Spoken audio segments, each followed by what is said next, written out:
안녕하세요. 반갑습니다. 이번에 소개해 드릴 책은 그림책 마음치료 다이어리라는 책입니다. 네. 이 책을 제가 보면서 기뻤던 거는 뭐냐 하면은, 이 책 저자분 세 분이서, 저처럼 이제 상담을 전공하고 또 상담을 하는 일을 업으로 삼고 있다라는 것. 그리고 유승영, 최현숙, 최혜정이라는 세 분이서 쓰셨습니다.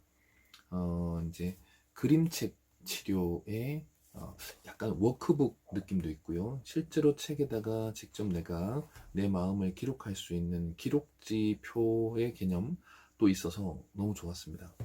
책에 내가 내 마음을 내려놓고 저자와 문답식으로 할 수 있는 책들이 많지가 않습니다. 그 시집을 보면 시집에도 우리가 이제 직접 시 옆에다가 쓸 수 있는 공간이 있으면 참 좋겠다라는 생각을 늘 저는 하고 있었는데, 이런 책은 보면은 그 내 마음을 실제 그 마음의 거울처럼 여기다가 이렇게 그려보기도 하고 써보기도 할 수 있는 그런 장들이 있어서 너무 좋다라는 거. 그러니까 책이 실제로 나랑 함께 할 수 있는 그런 책, 그런 책이어서 저는 너무 좋았다라는 생각을 드리고요. 그리고 너무 무거운 책도 아니고 너무 또 가벼운 책이 아니라는 거. 네, 그런 적절한 수위를 유지할 수 있는 책도 우리가 볼 수 있어야 되는데, 그런 책들을 우리가 고르기도 좀 어렵습니다. 그래서 이 책도 제가 추천드리는데요. 이 책 뒷표지에 있는 글과 안에 있는 한두 개의 글을 좀 소개하려고 합니다. 뒤에 보면 이렇게 나옵니다. 마음 치료가 필요합니다. 마음이 아픈 사람이 많아졌습니다. 지치고 피곤한 일상 앞에 나는 사라지고 껍데기만 남아 위로할 사람도 위로받을 사람도 찾지 못한 채 나날이 공허감만 쌓여갑니다.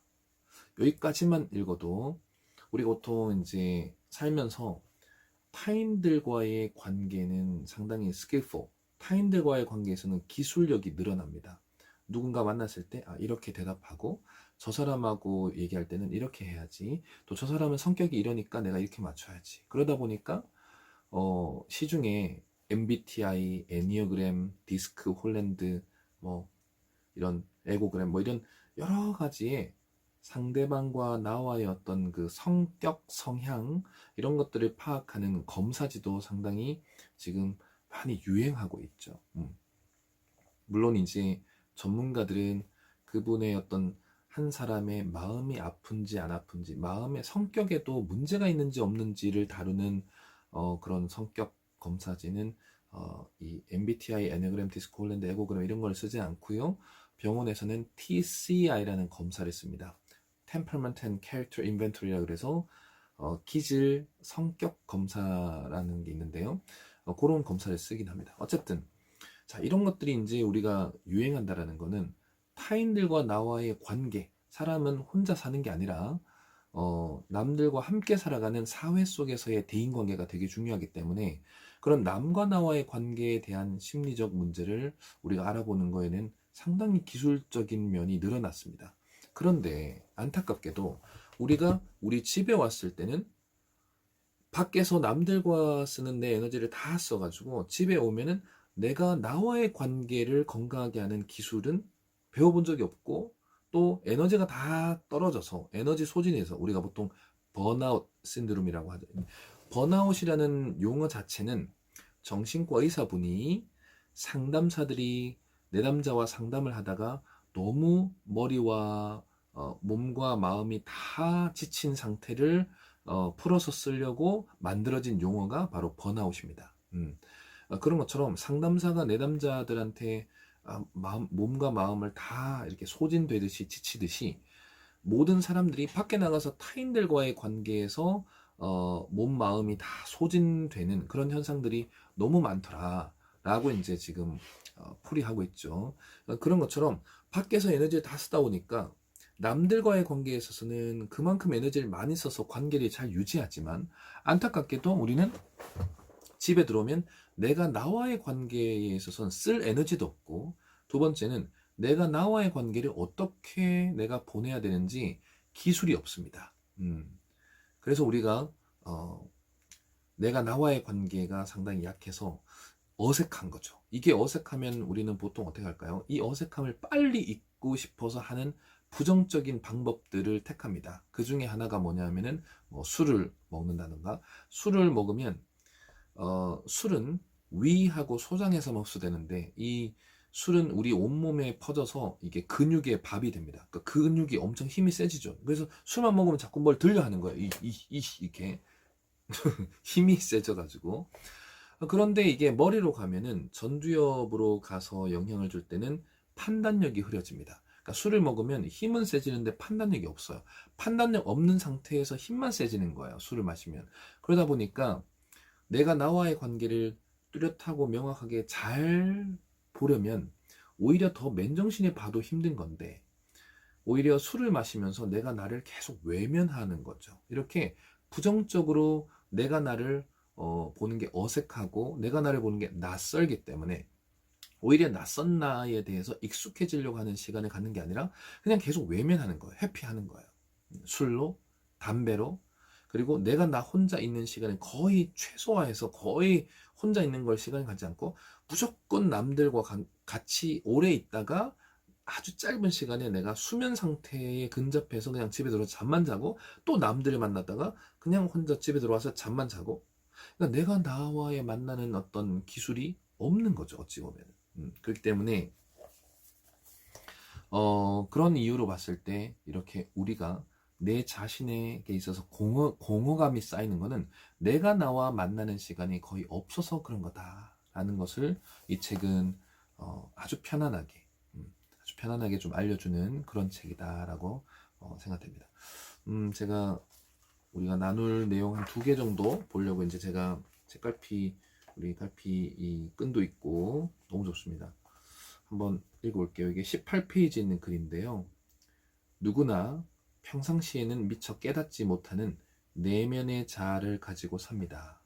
우리가 보통 내면 아이다라고 표현하거든요. 어느 날 문득 마음샘을 바라보았을 때 내 마음에 썩 들지 않는 내가 나를 바라보고 있더라도 살짝 웃어주세요 라는 표현이 나옵니다.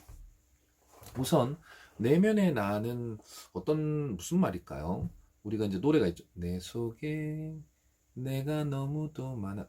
자, 이런 노래도 내 안에 내가 많을 수가 있냐? 그럼 너무 문학적이지 않냐? 그 심리학은 철학적 같다. 그렇지 않습니다.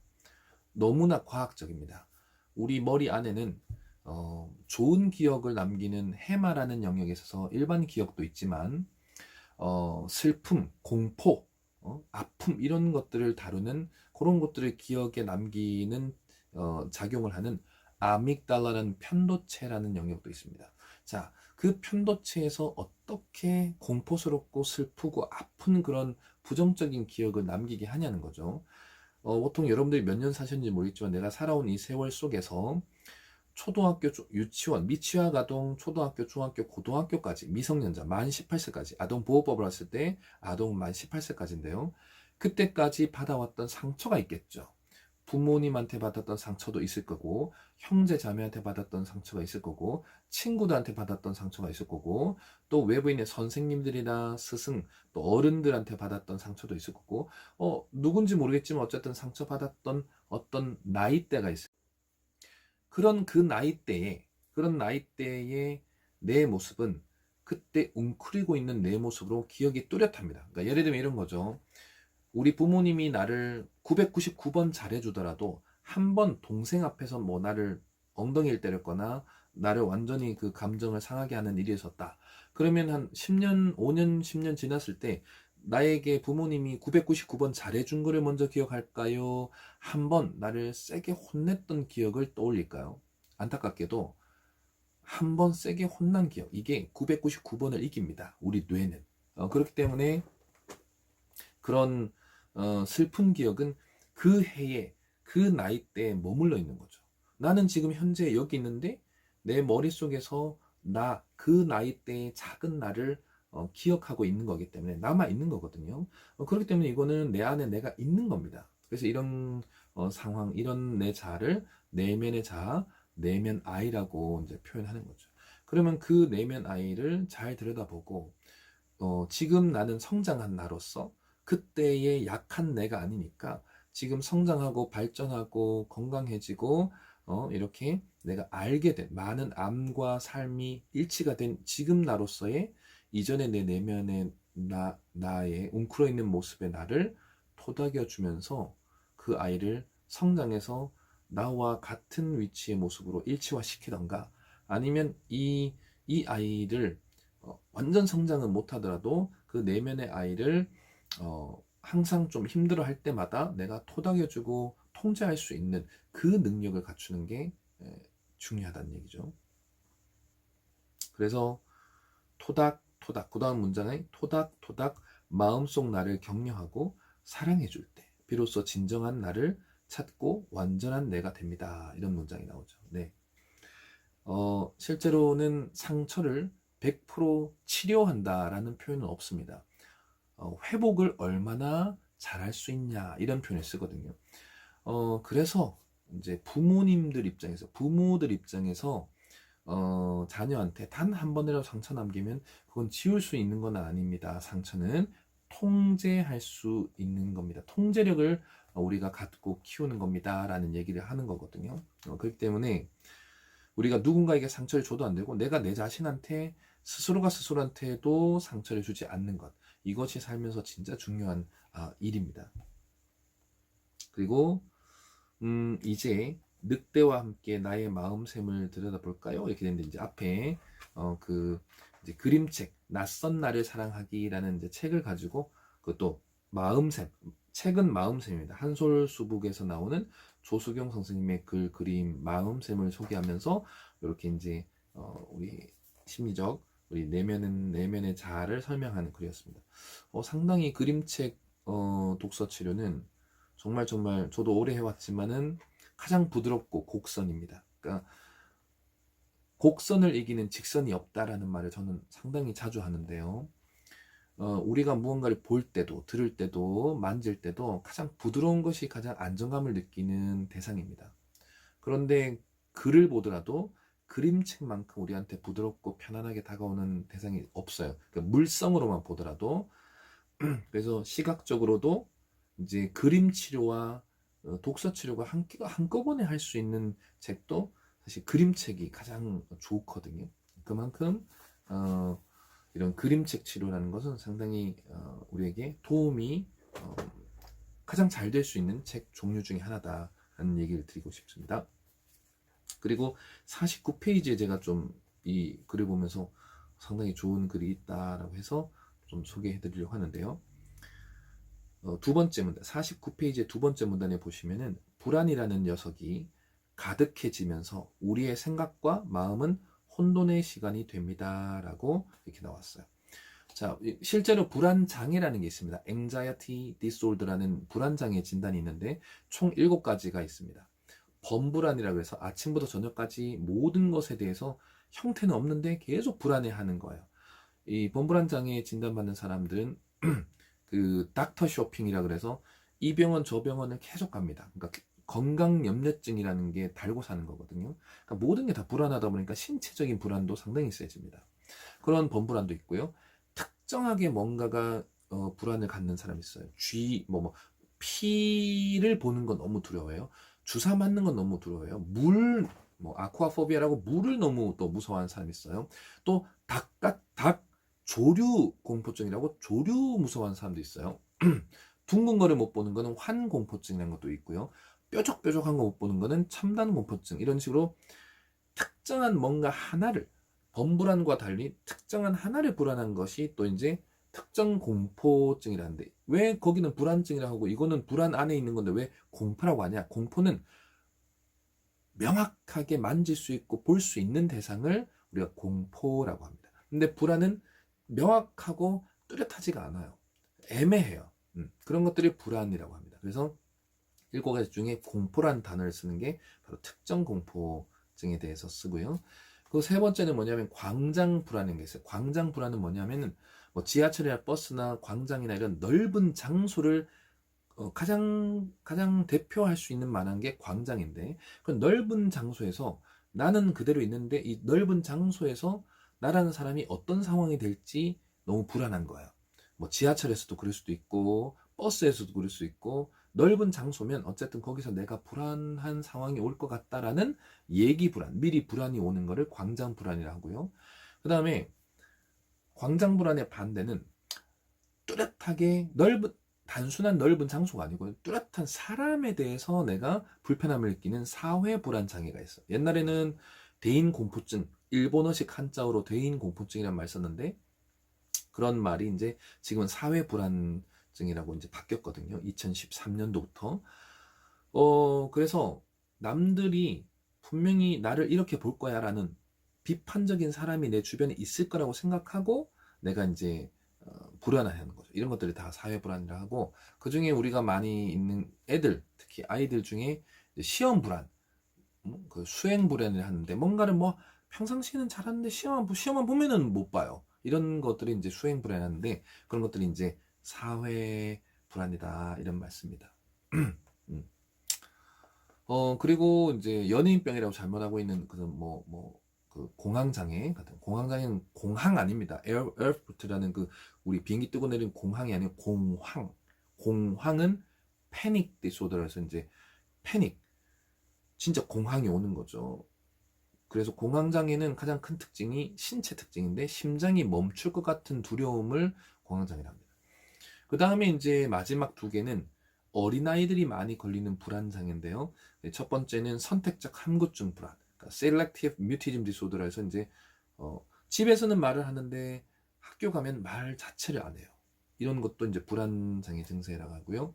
그다음 마지막이 뭐냐면 이제 분리불안이라고 해서 부모, 엄마하고 있을 때 괜찮은데 엄마 떠나면 무조건 아이가 참을 수 없는 과한 어떤 불안을 갖는 것, 이런 것들 분리불안을 합니다.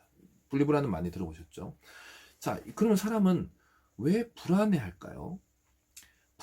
많이 불안해하면 불안해한다는 건 생각이죠. 많은 불안한 생각을 많이 하면 뭔가 현실에서 뭔가 정답이 찾아질 거라고 착각하기 때문에, 또 내가 불안한 생각을 많이 하면 뭔가 많이 했잖아요. 우선은 뭔가 안 한 건 아니고 많은 불안한 생각을 했기 때문에 뭔가가 마법적으로 뭔가가 해답이 나올 거라고 착각합니다. 그거를 마법적 사고라고도 합니다. Magical thinking이라고 하죠. 그러니까 이 불안이라는 것은 오히려 현실의 감각을 살려서 현실에 단 한 번이라도 행동을 하게끔 하는 걸 방해하는 증상이다라고 생각하시면 됩니다. 그래서 불안해한 녀석이 가득해지면 우리의 생각과 마음은 혼돈의 시간이 됩니다. 생각도 뚜렷하게 정확하게 할 수가 없고 마음도 감정도 흔들린다는 거죠.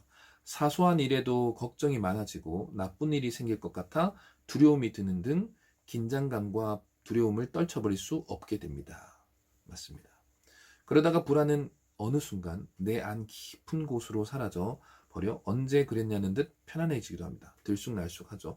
불안감하고 불안장애는 다릅니다. 불안감은 언제든지 올 수 있죠. 1년에 비가 몇 번 오죠? 기상청에서 발표하는 거는 거의 100일 가까이 비가 온다고 합니다. 그러면 평균치로 오면 3, 4일 지났다가 비가 한 번 오는 정도는 평균치죠. 그거에 실제 우리의 날씨처럼 마음의 날씨가 되게 유사합니다. 우리도 그냥 3, 4일 좋았다가 갑자기 기분이 안 좋아지는 4, 5일쯤 오는 것은 정상입니다. 그러니까 실제 날씨와 마음의 날씨가 유사하다. 그러니 계속 좋을 수가 없다. 불안감, 우울감, 약간 기분이 처지는 현상은 그냥 정기적으로 오는 거다. 그거는 생겼다가 없어지기도 할 수 있습니다, 실제로. 근데 그게 과하게 오래 가거나, 책에서는 옛날에는 6개월이 있고 지금은 이제 2주 연속으로 불안하거나 2주 연속으로 우울하거나 하면은 그거는 이제 우리가 실제로 치료를 받아야 되는 영역이라고 하거든요. 참으로 얄궂은 녀석입니다. 가끔은 이 녀석의 정체가 궁금하지만 우리를 두렵게 하기 때문에 마주하기 겁이 납니다. 그런데 여기 용기를 내어 그 녀석을 들여다보는 친구가 있습니다 하면서 이제 설명이 되어 있죠. 저는 이제 불안 설명할 때 이런 얘기를 하거든요. 이제 사자는 이제 군집성으로 엄마가 새끼들을 기르면서 이제 사냥 기술을 가르치면서 이제 독립을 지키게 하죠. 그런데 어미가 아이들을 키우면서 이가 다 묻어져 가지고 마지막 자녀들하고 떠나는 그런 장면이 있습니다. 그 사슴을 한 마리 잡으려고 있는데 이제 잡아서 씹을 수가 없으니까 이 사자 어미는 소리는 크잖아요. 그래서 그러면 저기 무서워하고 있는 그 사슴이 얼어가지고 온몸을 얼어가지고 딱 서 있습니다. 거리를 유지한 채로. 그런데 그때 새끼 사자들이 어느 정도 장성한 새끼 사자들이 옆으로 달려서 그 사슴 뒤쪽으로 둘러쌉니다. 그러면 이 두려워하는 이 불안이 가장 최고치에 있는 이 사슴은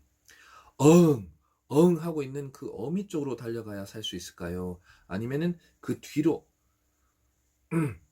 아주 이제 거의 다 큰 새끼 사자들이 아니라 거의 좀 장성한 이 사자들이 있는 쪽으로 그쪽으로 가야 살 수 있을까요? 사실은 실체는 없지만 소리만 큰 그 어미 쪽으로 달아나야 사실은 살 수 있죠.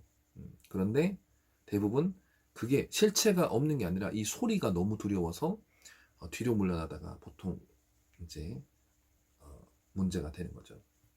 그런 것처럼 우리는 이 사슴과 같은 존재입니다. 그렇기 때문에 두려운 느낌이 드는 그 대상을 뚫고 지나가고 직면하면 아무 문제가 아닌데 그냥 이 자리에서 실체가 없는 것을 가지고 계속 두려워하고 있는 거죠.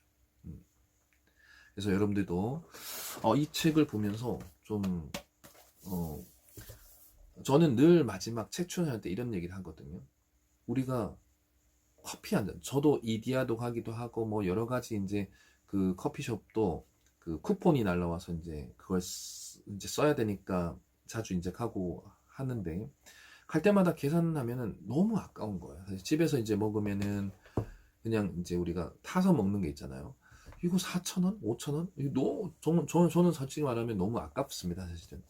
그렇기 때문에 그거를 한두 잔 아끼면 살 수 있는 정말 이런 좋은 책들은 우리가 그 밖에서 조금씩 아껴서 매주 한 권 정도의 책을 사는데 좋은 책, 의미 있는 책을 추천받아서 사는 거, 그것만큼 좋은 게 없다라는 생각을 합니다. 이 책도 여러분들한테 그렇게 의미 있는 책이길 바랍니다. 감사합니다.